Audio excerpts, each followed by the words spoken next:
Hey everybody, experimenting here with positioning.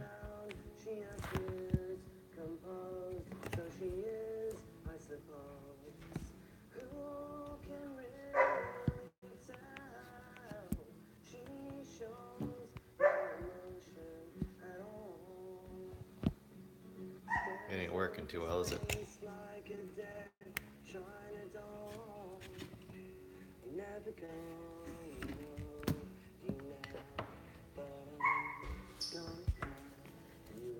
There we go. I think that'll work.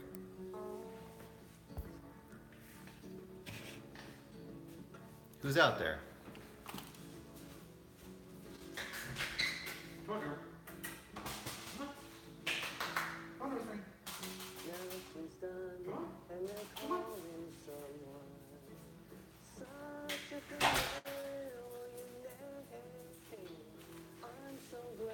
Hey, is there somebody actually out there? I am actually experimenting here with more stream of consciousness one tonight. Just me and the dog. Yeah, just computer. Maybe answering questions or playing music or whatever. What do you think?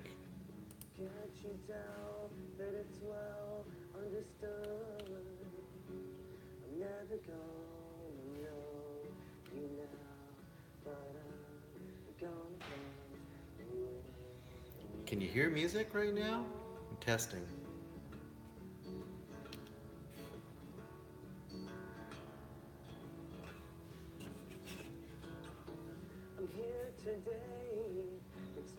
Elliott Smith. Waltz number 2.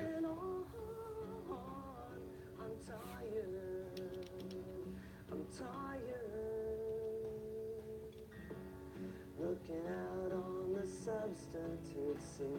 You hear that? Can you hear me?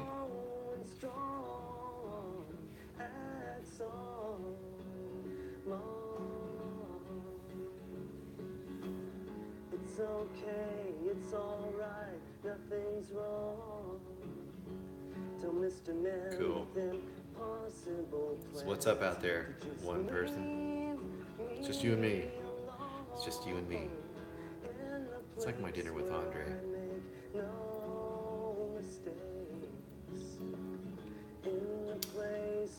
We are drinking Beach Blonde Ale, proudly brewed in South Walton, Florida.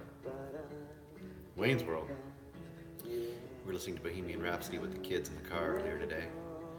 Thought of Wayne's World. Haven't seen that for 20 years.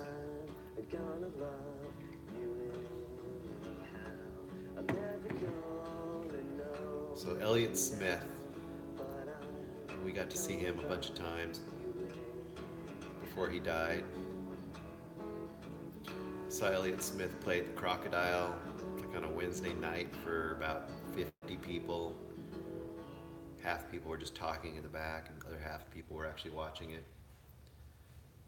That was probably at the time that he released Either Or, before XO came out,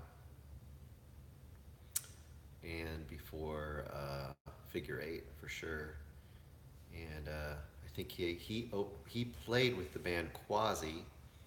If you've ever seen the band Quasi before, that's half Slater Kinney, half Heat Miser, ex-husband and wife team. And Elliott Smith played backup for them. I want to say he played bass for Quasi. And then Quasi played backup for Elliott Smith when he played on stage. So if you never heard Quasi, we're going to just go kind of stream of consciousness, talk about whatever. If you want to talk about something, let me know. I'll play a Quasi song. It's a really good Quasi song off an album featuring birds. I'm not doing albums tonight. I'm sitting at the computer. I'm going to look up Quasi Sea Shanty, the song I'm looking for. If you ever heard of the band Quasi, this is off the album featuring birds. Favorite Elliott Smith album? Boy, Elliott Smith, all the albums are really good. I would probably go to either or just Elliott Smith, Elliott Smith. Those are both great. All of the stuff is really good. Um, I'm getting a cheesy alert. I'll take the ad off here. We don't need to hear the ad. All right, let's get the ad here. All right, either or is really good. This is Quasi. It's a two-person band. Guitar, organ, drums. Lead singer plays guitar and organ, and Janet Weiss plays drums from Slater Kinney. It's one of my favorite songs of theirs, called Sea Shanty. So we could do that and talk about whatever. Saw these guys a bunch of times too. Um, Once again, the Seattle area, early thousands. Replace the sail. The monkey wrestles with the ghost. And Quasi? little pleasures. I want to say they made 4 or 5 albums. I kind of lost track of them after their next album. After this is called Field Studies, which is really good. The first 3 albums by them I like a lot. R&B Transmogrification, featuring birds, and Field Studies. They're all really good. After that I kind of lost track of them a little bit. But this album is probably my favorite by them.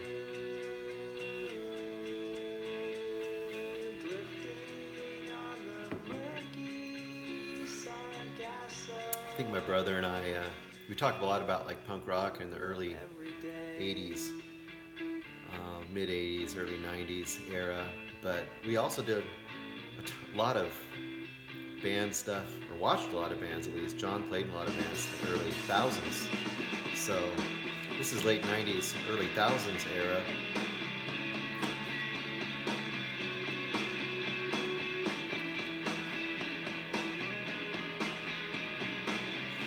More of the indie scene back then.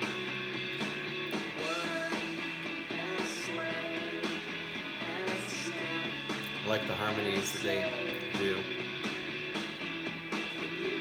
A little bit like Pavement. Yeah, I can see that. It's a little darker. He's very depressed, I think. But whatever.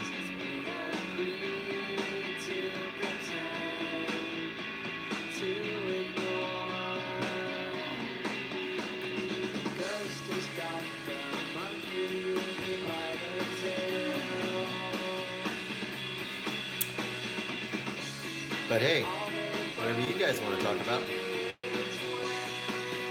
Like I said, I'm going to go to stream of consciousness. Whatever I think about or remind about, we'll go to that next.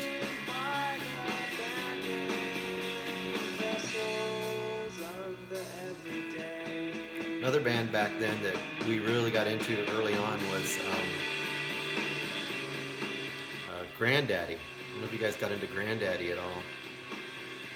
They came through. Sub Pop?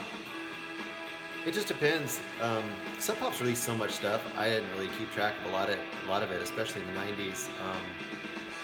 Early Sub Pop obviously was a huge influence with all the, you know, Mudhoney, Soundgarden, and all that stuff that was coming out.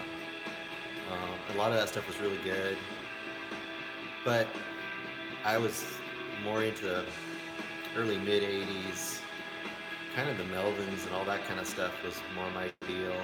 Once it kind of got into the bigger kind of grunge era, I kind of, that metal rock crossover kind of lost me a little bit. I started getting into, at that point I was really into like the Pixies and stuff like that, you know. Look up some Grandaddy here. John and I really loved Grandaddy. They're from, the main guy in Grandaddy was Jason Lytle. And he's from, or Little, I don't know how you say it. Looks like Lytle.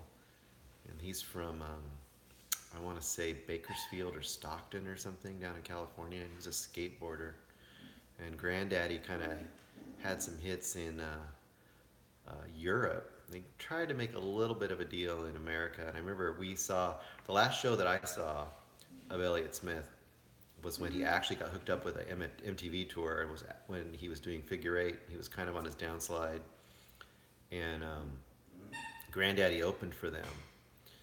Um, that was kind of the biggest tour I think that Grandaddy ever had. By then, Elliott Smith was starting to look a little heroin-y again. His hair was getting long. He was starting to play a little more rock and roll. He was just seeming a little bit weird at that point. And I remember they ended the show, and it was a really cool show. But they ended the show, and Grandaddy came back on stage and played with Elliott Smith and his band, and they played "Don't Fear the Reaper" all together. Played "Don't Fear the Reaper." That was like their encore before everyone left. The whole song. And it was pretty amazing, but it was also like, I almost always see that as kind of a harbinger of like the things to come, because it wasn't too long after that that we heard um, that Elliott Smith had killed himself or whatever. And there's theories about that, but you know. Let's hear a little Grandaddy. Grandaddy did a lot of stuff. Under the Western Freeway is a great album by Grandaddy. The Software Slump is a great album by Grandaddy. They're a little more electronic, a little more, but they're pretty lo-fi still. Here's a song that was pretty big. This is AM 180. This one was from Under the Western Freeway, which is like their first main album. I think that would have been probably about 99. We'll shut off the ad. We're doing YouTube tonight. I'm not at my record player. I don't have all these on albums. All right, we're going to skip the ad here. All right. Some of this might sound familiar. You might have heard this before.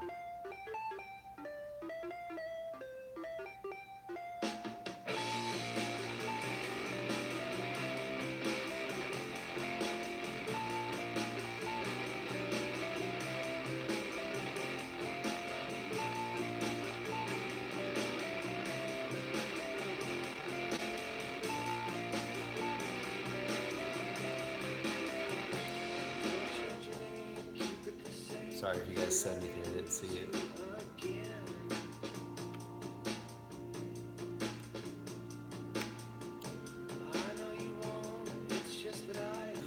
Jason Lytle lately has been kind of coming back into the scene. He was always really into like nature. A lot of their songs are about the kind of the battle between nature and I'm sure there's vinyl out by these guys. I mean, they were in the CD era, but I'm sure you could find vinyl versions of their albums. Kind of nature versus like technology, and kind of this. They had a lot of songs about like nature kind of overtaking technology and kind of taking it back. And after 3 or 4 albums, I think Jason Lytle kind of went out and lived out in the woods or something for a while, just hiking and like with a piano in his little cabin somewhere, not really recording anything. And I think now Jason Lytle is kind of coming back in, and I don't know. He plays keyboard and guitar. A lot of times does it at the same time. He's the main influence and songwriter of the band.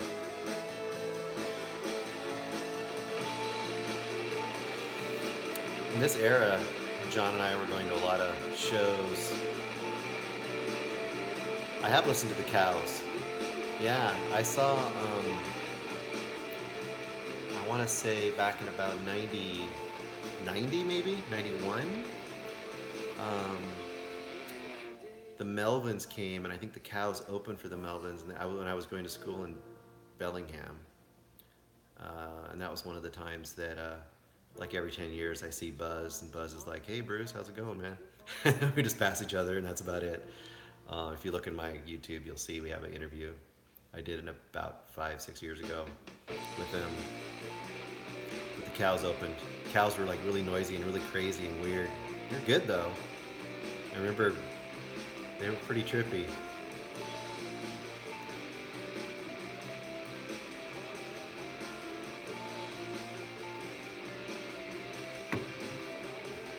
But anyway, I thought it'd be kind of interesting to play stuff that was a little different era. Because John and I have been playing a lot of old metal and rock. Oh yeah, I could see that. I mean, it seemed like Kurt was definitely into just finding some weird old stuff and bringing it back, or just playing what he loved. Um, and I could see that, just the same way he got, uh, Man Who Sold the World and stuff like. I mean, I'm a 1 year older, almost exactly, than Kurt. I was born in 1965, February 28th, so not too far difference. Um, and my brother, he's like 4 years younger than me. I feel like we all had very similar influences. We had this weird combo of, the older music that maybe our parents had brought to us, and then a lot of us discovered kind of this combo of heavy rock and punk rock and metal, and then you'd go back and discover things like Stooges or Velvet Underground or David Bowie, and all those things were around, but it wasn't like now where everything's on YouTube. You had to have somebody have the records and find them. I mean, it's weird to think of a time when Ziggy Stardust, was a kind of a weird thing. Like everyone didn't have Ziggy Stardust. Ziggy Stardust had this weird cult, huge following. Yeah, Perfect Storm. It was in a way, but even then, it wasn't in the mindset of people really. I mean, there was literally when I went to high school, like our four friends, there was like four people who were into punk rock, maybe five, and even some of the weirder, crazy metal. Same thing. I remember in like middle school, which was junior high school when we did it, we were into really weird metal. Like even at that time, stuff like the Scorpions or Judas Priest was pretty out there. Everyone was listening to Boston and Van Halen. Um, I remember writing a report on heavy metal, and it got put in the little case there at the school because no one even knew what heavy metal was. That wasn't even a term. I remember like Cream magazine had a report, and it was like heavy metal, and it had all these bands. And I remember for a while we were like, that was our thing. Like, what is this heavy metal? And that's kind of led us into the new wave of British heavy metal and all that kind of stuff. So it was a perfect storm, but you had to look for it. Like it's kind of like looking for really weird movies or crazy underground movies, same kind of thing. Like you had to have the mindset to kind of want to try this weird stuff. And for us, I think John will be the same way. Like the gateways were things like Kiss, Alice Cooper, these weird versions of regular music, and then taking that and looking for something else new, and then finding Iron Maiden, the first Iron Maiden album, and going like, well, what is this? And then listening to that and going, well, this is crazy. What's that? Motorhead, same kind of thing. Stooges, and just finding that stuff. All right, let's find something else here. Let's see.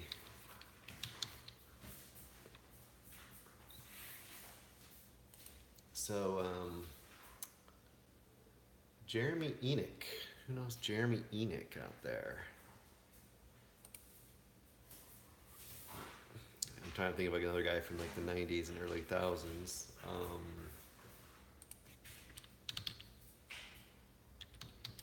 John turned me on to this. So, Jeremy Enoch was from Sunny Day Real Estate. He did some solo stuff that I don't think got near the play. He does one album called I think John turned me on to this. It's Return of the Frog Queen. You ever heard of Return of the Frog Queen? It's an album by Jeremy Enoch. Pretty great stuff. If you never heard it. Yeah, let me find a song from there that you might dig. Hang on. So, it's this purple album called Return of the Frog Queen by Jeremy Enoch. And I'm going to play a little part of a song called Abigail Ann.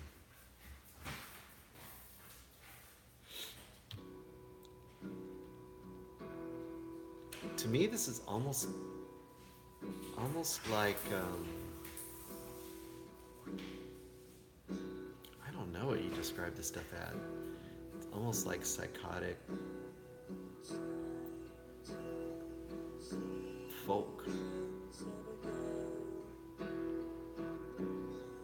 It starts out like really sparse like this, but when it kicks in, the instrumentation is really weird.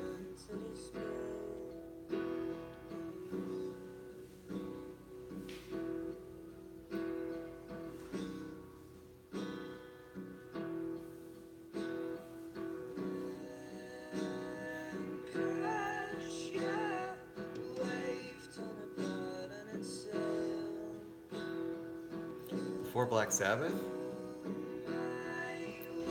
Um,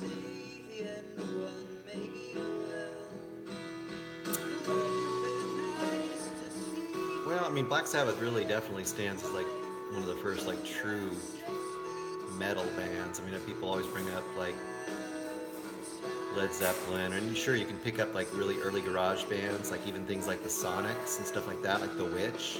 I mean, that kind of real heavy garage sound is almost getting into metal.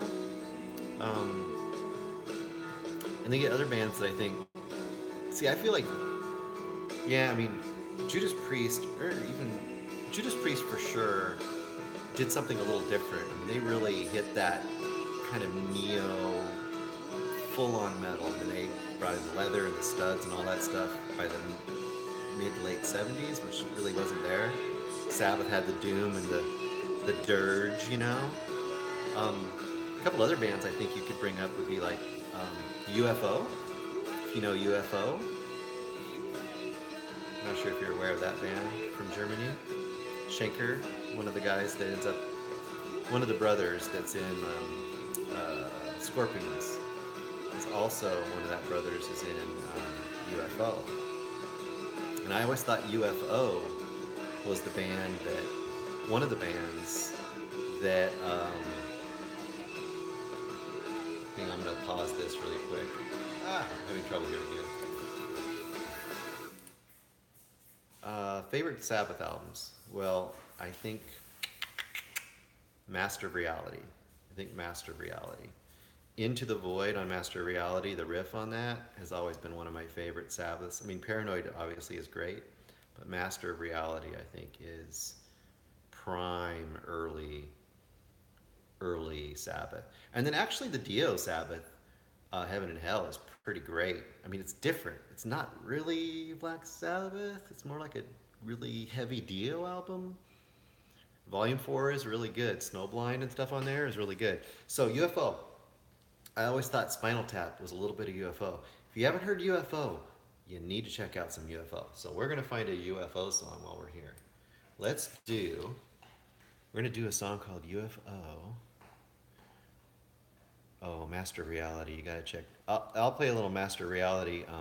Into the Void is a great fucking song. But first, UFO, Rock Bottom. You ever heard of that? Well, you should. Okay, guys, get ready for this. This is off an album from 1974 called Phenomenon. It's a German band, but they got a lot of American play because they have English singing. Let's get past the ad here. Wait to hear this riff. This is definitely heavy rock right here.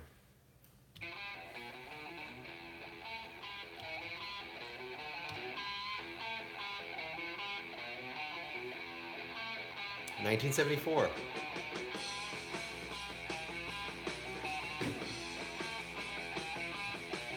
These guys in Scorpions are doing it.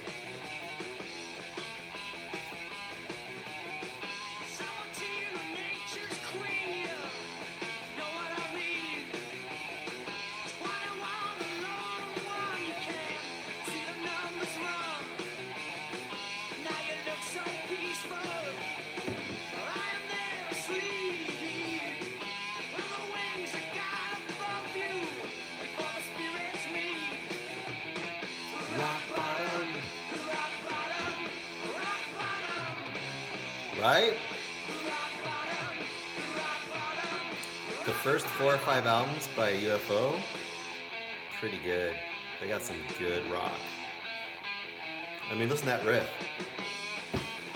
You got Rudolf Schenker and you got Michael Schenker. Both those guys are like the early 70s metal guitar gods from Germany. Okay, now Black Sabbath, Into the Void.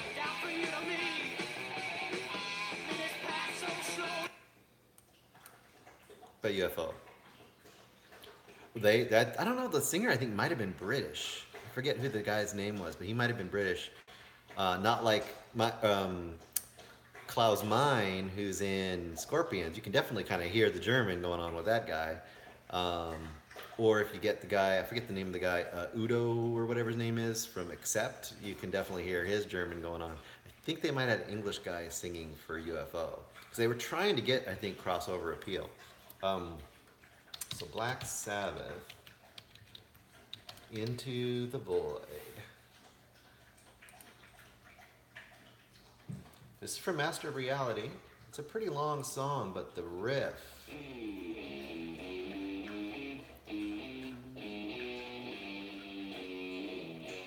I mean, that's classic Tony, right? But the thing about this song is, it's not this riff, but the rocking riff that comes up after this is like, to me, real proto metal. The real proto metal that you get for like everything to come riffing. There's a dog running around with kids and stuff, so who knows what's gonna happen. So check this out.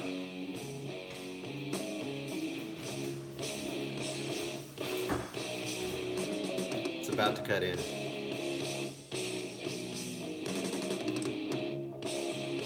Like all Sabbath songs, it takes a while to get there, but it's alright. It's fun to get in there. German Shepherd. German. Klaus. No, it's Rosemary.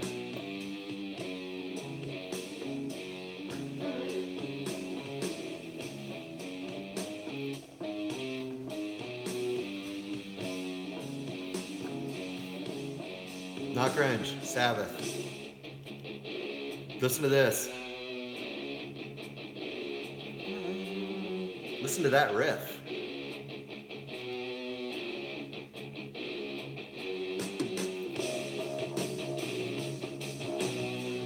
Could be a Melvin song. That's the stuff right there.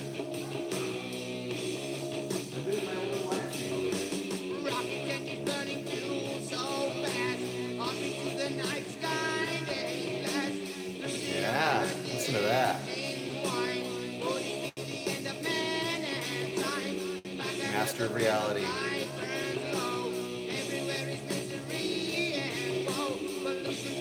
That's why they get respect, because it's the real deal.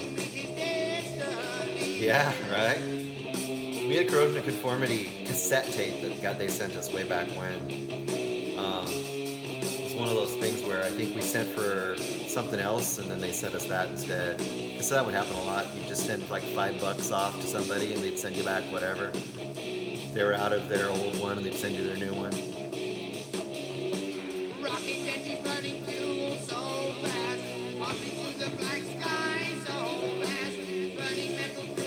Hang on, my son's talking to me here. What, my son? I want to say goodnight. Good night, come give me a hug. Oh, there's a dog. There's a dog, oh no. Are you still doing this stream? Yeah, I'm still doing the stream. My kiddo needs a hug. Hang on. I'm gonna put her to bed soon. She was locked in the cage for quite a while, so I want to give her some time out.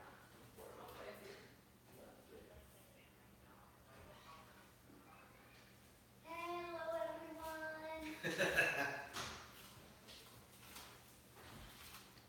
What's up, y'all?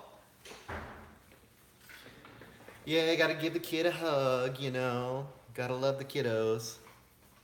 Hey, so, how we got into old proto metal, huh?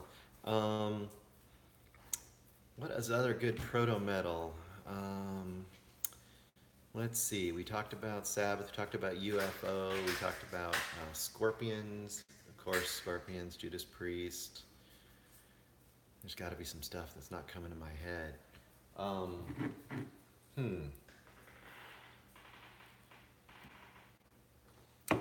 don't know. What else, you guys? What do you want to talk? What do you want to think about? Let's see. Blue Cheer, yeah, Blue Cheer. I could see that for sure. I mean, yeah, Iron Butterfly, all that kind of stuff. You guys know the Sonics, right? Garage band, the Sonics from Seattle. You heard their stuff? See, I'd say it's almost proto-punk, but there's kind of that combo, right? Garage versus metal kind of come together and become punk at some point. But I think the Sonics is underrated as far as their effect, because a lot of people that got into Sonics were like, "What is that crazy, loud?" It's garage, but it's like really loud, weird garage. Here, I'll show you here. Let's play The Witch. You guys heard The Witch? Monks. The Monks are great. Yeah. Have you heard The Witch by the Sonics? That's a lot of people have heard it, but a lot of people haven't heard it. And yeah, well, you know, family at home. You don't want to get too loud here, but you look at these guys. They look like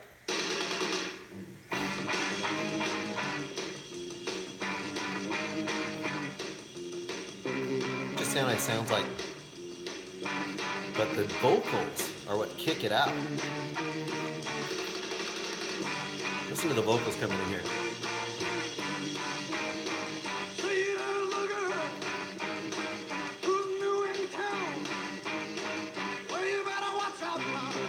First punk band I liked.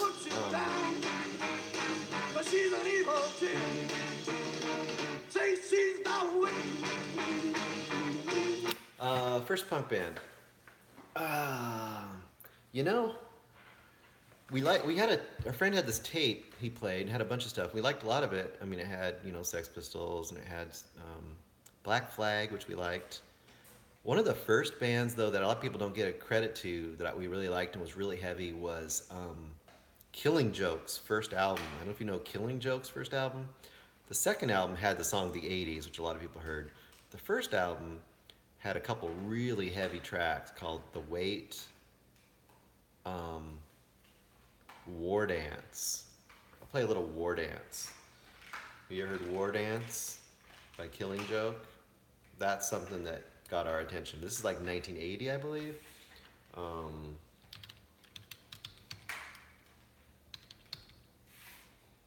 it has this really great opening too. All right, check this out.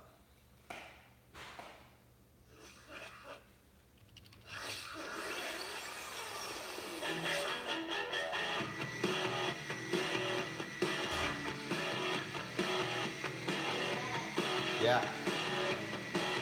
You see me? My kid's got me on his iPad.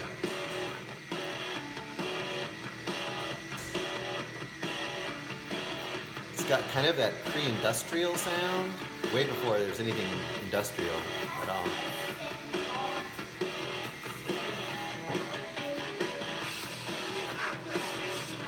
Oh no. Life is folding in on itself. He's watching me on his own iPad. Okay, be careful.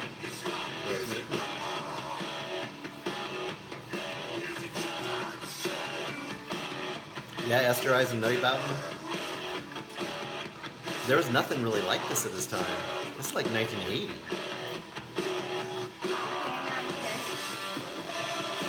But I remember leaving high school, driving out to get lunch on a lunch break, and jamming this out in the car, and being like, we were in heavy metal at the time, and we were like, what is this?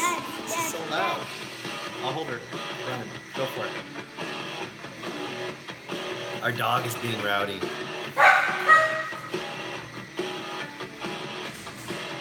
Harmonics, yep. I think the harmonics might even be on the bass. It's hard to tell on this one.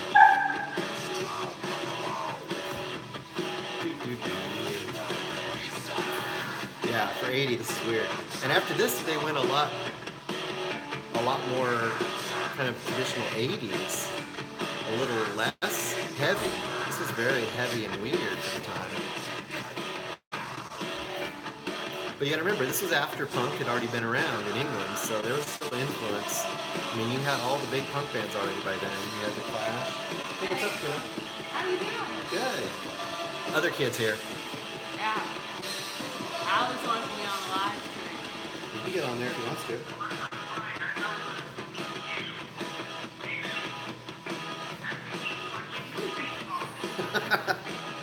Sorry, it's too much life going on here.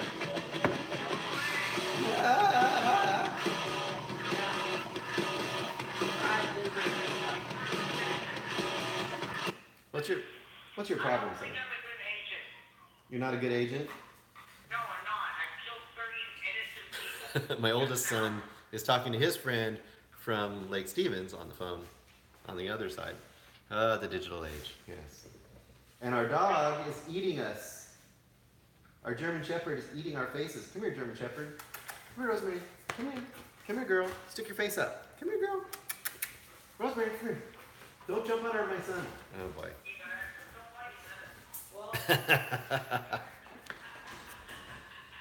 All right. Well, that was Killing Joke.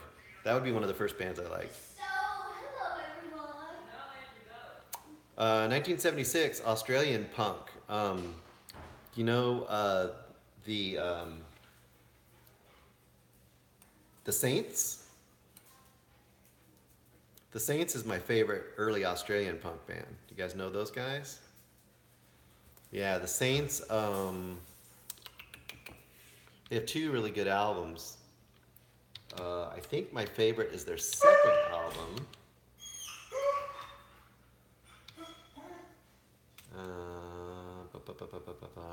Do you guys remember the name of it?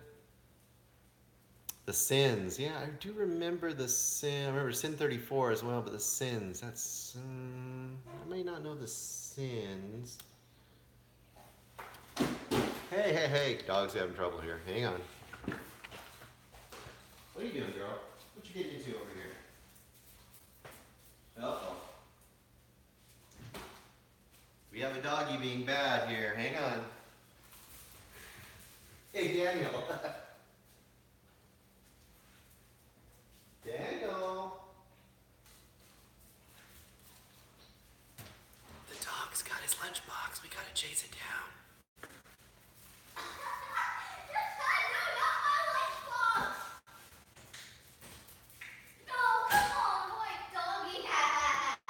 Dog's got the lunchbox.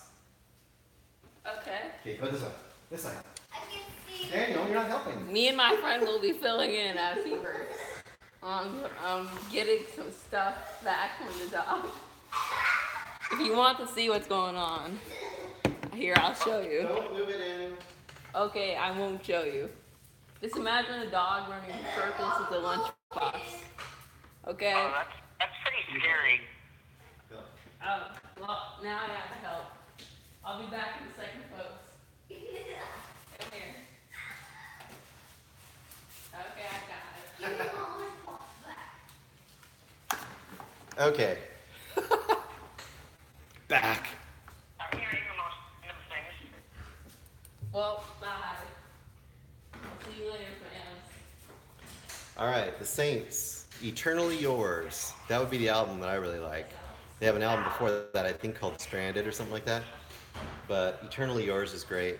They had one thing they tried to release as a single off it. It does have saxophone, but cool saxophone. This is from 1976, I believe, or 77. This is Know Your Product. Does that sound right? Cool.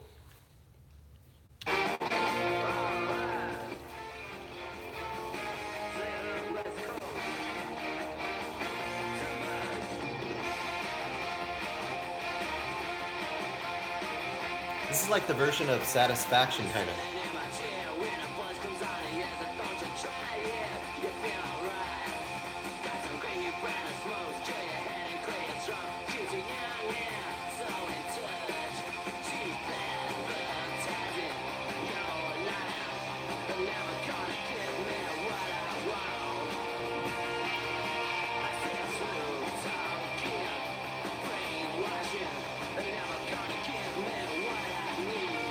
Highly underrated band and album from the era of like Sex Pistols and The Clash. All those other bands are out this time. Ramones. These guys are also out in Australia. So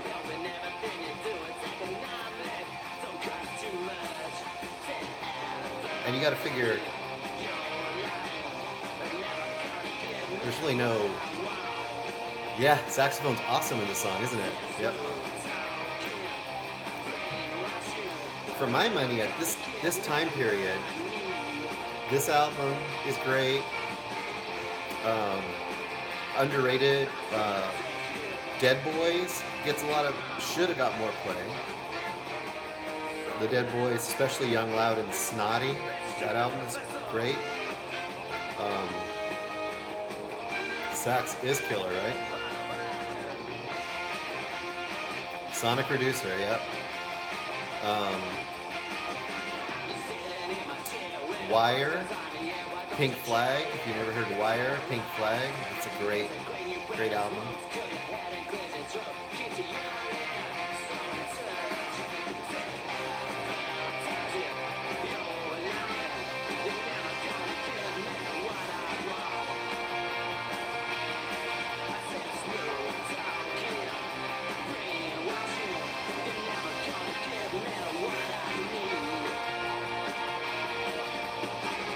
Never say never.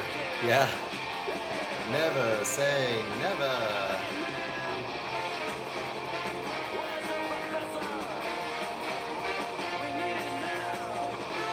Great voice in rock and roll too, this guy, right? Great punk rock voice. Snotty. Stib Bader still though, I think. I don't know Los Salcos. That sounds, no, I don't know that at all. Proto-punk, probably very garagey then, I would assume, if it's from the early 60s. Yeah, Snotty. I think you had to have, at least in that era, like that late 70s punk rock, you had to really be just snotty, you know?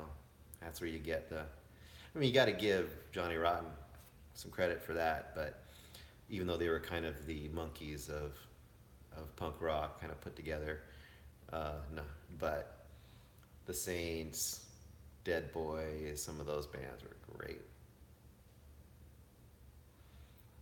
The Sonics but Spanish, that sounds very interesting. Sid Vicious, but Sid Vicious was like just kind of thrown into the band because of it. He looked right. He couldn't really do anything.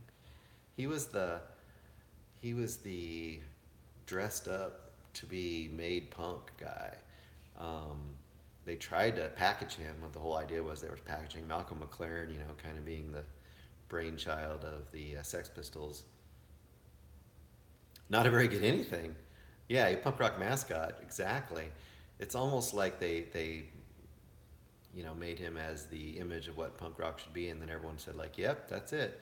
I mean, if you want to look at someone who's more talented, who's basically the Sid Vicious of America, you're going to look at like a Darby Crash, right? Darby Crash had the same sort of stuff, the self-destructive, crazy antics, you know, in your face, but he also had talent. He had, you know, crazy lyrical talent. The poor guy, like, he crashed and burned way too fast, but if you read the lyrics and get past the noise on an album like Germs GI, you know, Manimal and Lexicon Devil, and some of those songs are, damn, those are just some great songs.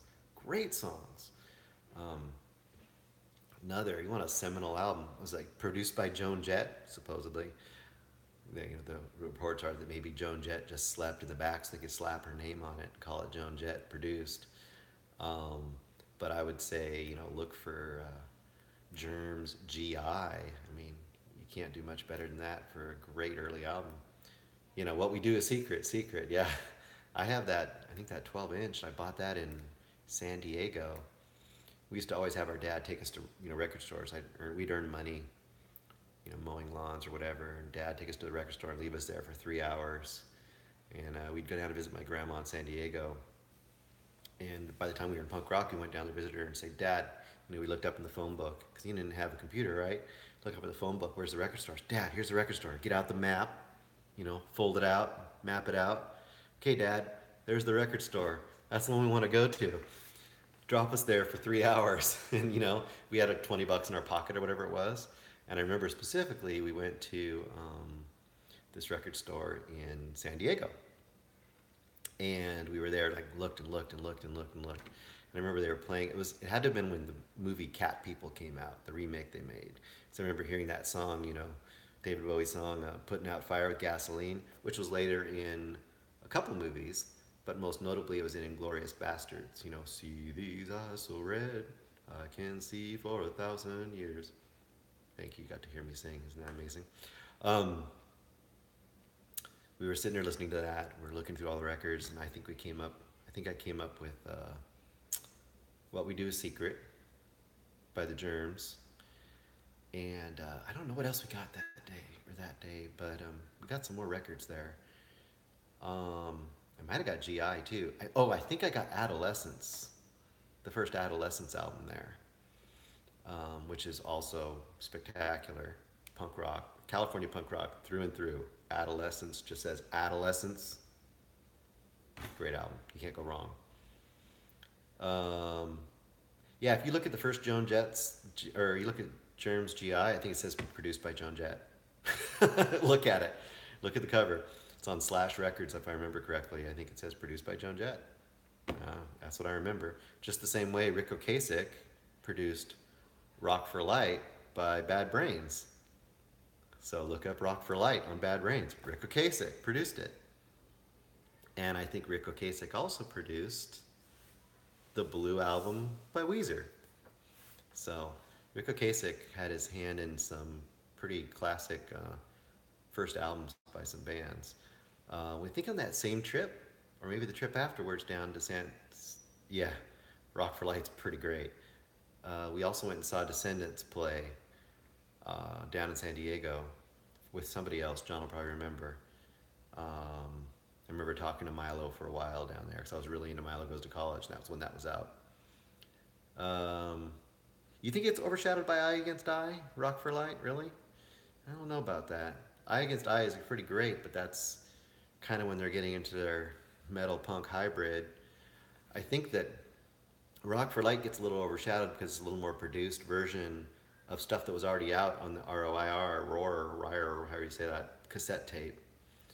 And then Black Dots is kind of another version of that too. But the Roar cassette, a lot of people had that, which was earlier recordings of pretty much everything that's on Rock for Light.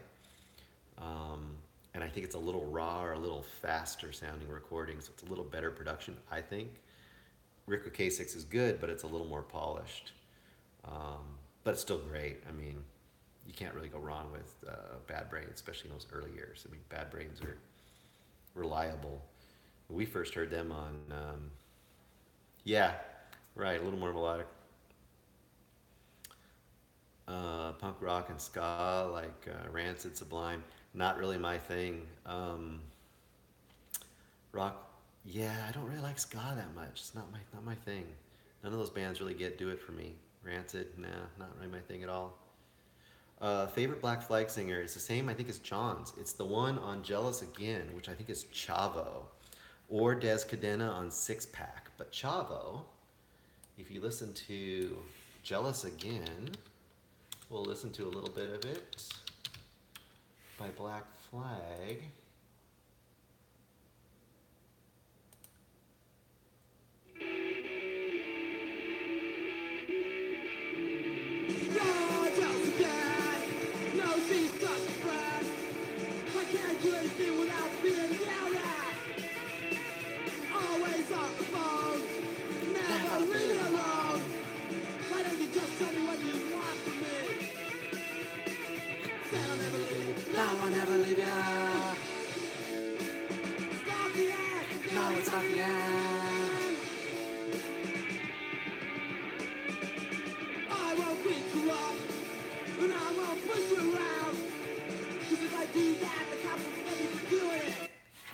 I won't beat you up and I won't push you around, because if I did that, the cops would get me for doing it. Pretty funny. Henry Rollins, yeah, I mean, Damaged has a very powerful sound, but by the time Damaged came around, I was almost out of the Black Flag thing. I was never the hugest Black Flag fan. I mean, I guess I like my punk with a little more melodic and a little less noisy, or if it's noisy, a little different. I don't know what it was. Henry is always a little bit of a jock. At least that's the image I always got. I wouldn't say he's a poser, but he's always trying a little too hard to be the rock and roll dude with his creepy crawl and his tattoos and his bald head, and he's punching the glass and the whole deal. He's kind of trying a little bit too hard, right? You know? Yeah, I got the eyebrows. Look at that. I think for me, I would rather listen to like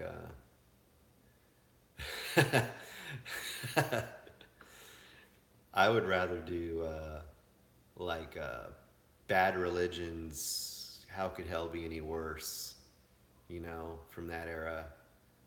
You know, "Fuck Armageddon, This Is Hell," as opposed to "Damaged." I think that is a little more me.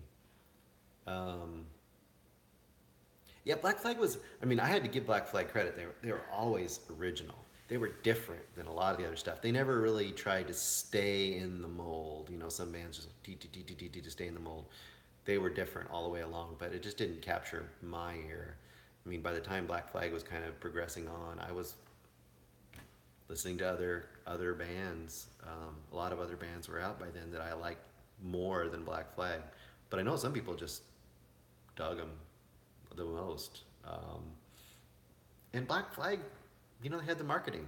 They had the Pettibone artwork on everything, SST. They had the bricks, so they were really easy to identify. But I mean, for me, you take two, like, okay, you want to take two iconic bands from the same era that produced really unique and weird stuff as they went. I would go more towards the Dead Kennedys. I mean, as bombastic as Jello Biafra was, you know, Dead Kennedys, I mean, you look at Plastic Surgery Disasters, and that's after they had had all their big, earlier hits. Plastic Surgery Disasters to me is like a masterpiece album. You got side A on that is just all like almost all thrashy songs with a few iconic ones like Halloween and stuff in there and Forest Fire and stuff. But then you flip it over and it's a little mellower and a little longer and slower songs, but those songs are even better. I mean, you got Riot and I Am the Owl, Moon Over Marin. Some of those songs are amazing. Um, Really interesting stuff going on, and nothing else is like it in that era. And you think about that time, like what's going on in popular music is like Duran Duran and stuff like that. I mean, come on, guys. So people talk about the '80s. The '80s is like a crap load of nothing. No, there was amazing music in the '80s. You had to discover it, and it all led to Nirvana and led to Mudhoney and led to all these other things. I mean, it was all right out of there, and all those weird versions of bands that kind of grew out of the basic hardcore stuff came out of there. Frankenchrist and Bedtime for Democracy. Yeah, they all have great stuff on them for sure, for sure. And Jello's maintained a weird personality throughout everything. He's still doing stuff. He's done weird things. He's done the combo things with the Melvins, and he does his own weird spoken word stuff. There again, you got Black Flag. Henry doing spoken word stuff, and he's doing spoken word stuff. Jesus and the Mary Chain. Were they popular in the Pacific Northwest? Yeah. Psycho Candy was huge. I think Psycho Candy was huge everywhere. Jesus and the Mary Chain definitely had something going on a little different. It had that kind of late '80s pop sort of sensibility, and but also that kind of noisy jangle noise going on too. And yeah, they were pretty popular for sure. That was that kind of crossover when you're leading into the '90s and you're kind of going into that loose period. A lot of stuff. Peel sessions were better. Peel sessions were better, he says, than the records. I'd say, yeah. Peel sessions produced a lot of great music. You can just go back onto YouTube and just look at Peel sessions and look up bands and find great stuff. Who's your favorite front man and woman of any period? Oh wow. Favorite front man and woman. I mean, I don't know. That's crazy. I mean, front women. PJ Harvey's pretty great. I love PJ Harvey. Um, More recent, I love Terry Genderbender.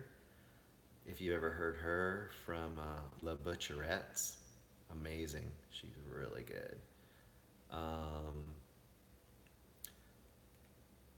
Guys, I mean, it depends on the music, right? Elliott Smith's a great front man, this kind of thing. But then you got, Kurt Cobain, a totally different kind of thing. Both amazing. So yeah, it's hard for me. Anytime people give a favorite, like, what's your favorite movie? It's like, well, I mean, favorite comedy, favorite sci-fi movie, favorite horror movie. Cat Power. Yeah, I've seen Cat Power. John and I saw Cat Power at Bumbershoot one year, and this was still when she was notoriously like super stage scared. I mean, she was known as playing with her back to the audience, like, forever. But we saw her, I think, right when she was starting to come out of that, and she was pretty great. I want to say it was right about the time she did that covers album. I don't remember exactly. I haven't really been a huge Cat Power um, fan over the years, but you know, I've liked a few of her things that she's come out with, and she definitely seems like an original voice for sure. I like that. I'm probably gonna get going here pretty soon. It's getting late. I'm a family man. My family's all sitting back in the other rooms. My wife's probably like, "Stop talking on the internet." Understandable. Smithereens, yeah. Um, that guy just died. Lead singer of the Smithereens just died like a month ago. Um, I love the first Smithereens album, especially Blood and Roses. Like that song Blood and Roses? Yeah, Batonizio. They were kind of like a more radio friendly from that same. Okay, there's that era in the '80s when you have bands like Husker Du, Replacements, all those kind of bands start coming up. So they're kind of a little bit radio friendly, a little more like classic rock, but they have a little bit of a punk edge to them. Smithereens were kind of a little there. They were definitely way softer. But yeah, Blood and Roses. You guys know some Blood and Roses? It's a great song. Here, Blood and Roses. Let's play a little of that by the Smithereens. Totally different, but I love the little riff on this. It's pretty great. And the bass line. It's from their first album. Jangly. That's kind of REM kind of thing going on a little bit too.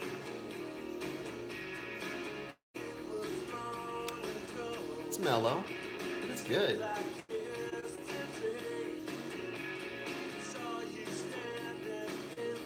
Doing their thing. They're different. They were different in that era.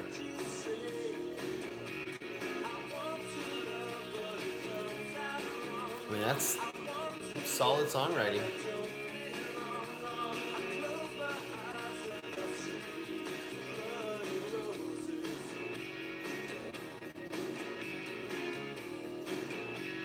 No, American.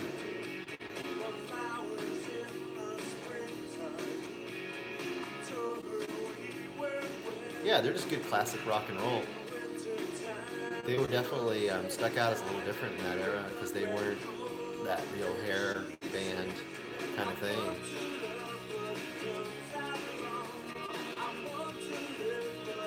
Yeah, Especially For You is a good album. I think their other hit was A Girl Like You, wasn't it? Girl Like You, I think.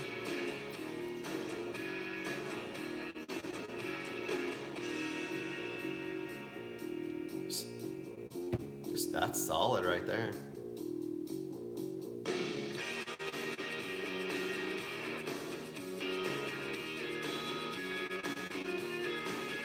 Good stuff.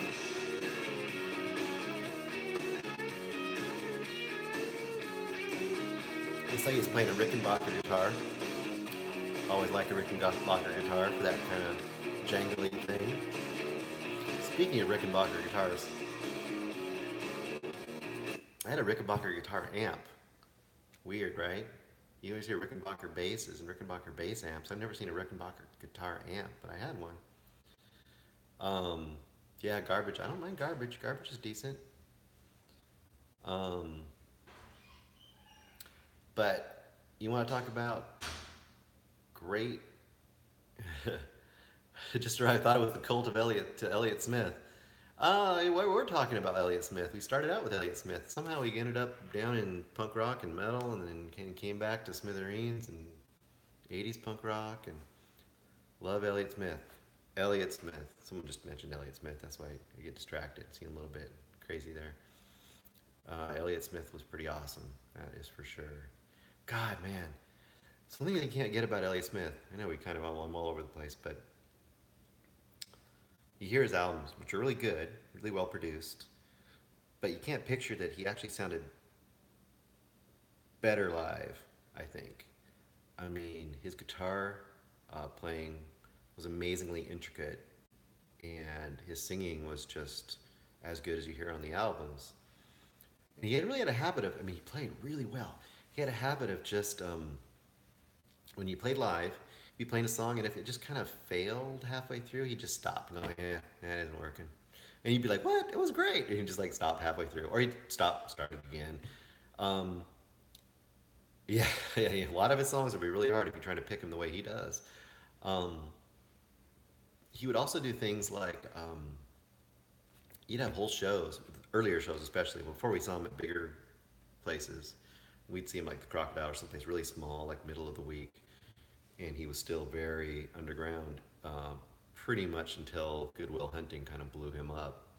Um, and people just request the songs. They'd throw out the songs they wanted to hear, and he'd be like, whatever, okay. And maybe he'd play it, maybe he wouldn't. Throw a Hank Williams song in there or something. A lot of times he'd go like, oh, okay, I'll play that song, and you get halfway through and you go like, I can't remember how to finish that song. You just stop halfway through. Um, he's just super um, self-effacing, very sincere, very um, humble guy, and he just produced this amazingly beautiful music.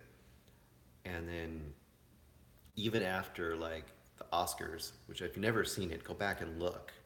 If you don't, yeah, Good Will Hunting is his music. If you don't know this, he had an Oscar-nominated song from Good Will Hunting, Miss Misery. He played on the Oscars.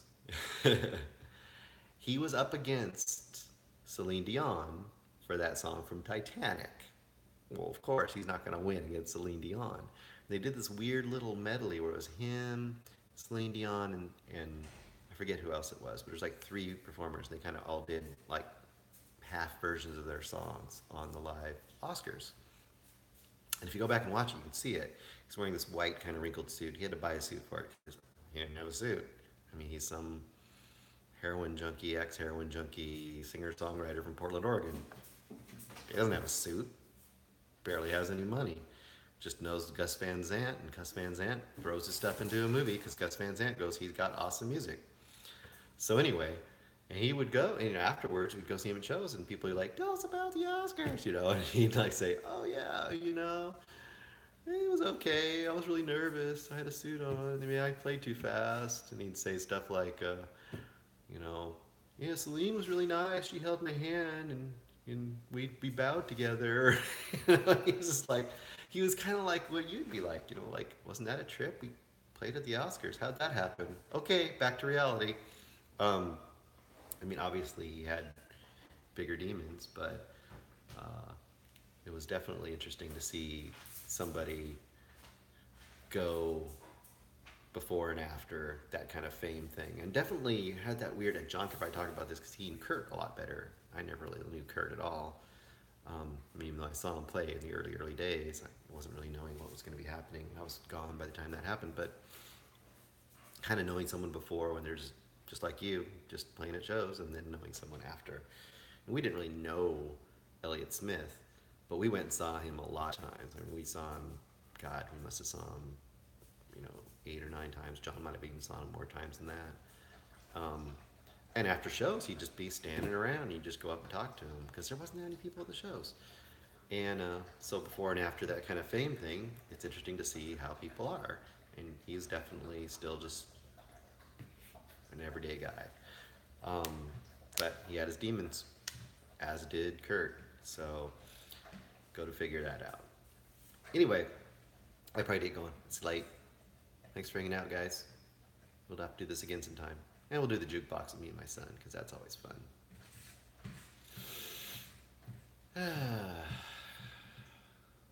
Have fun, guys. Take care. Bye.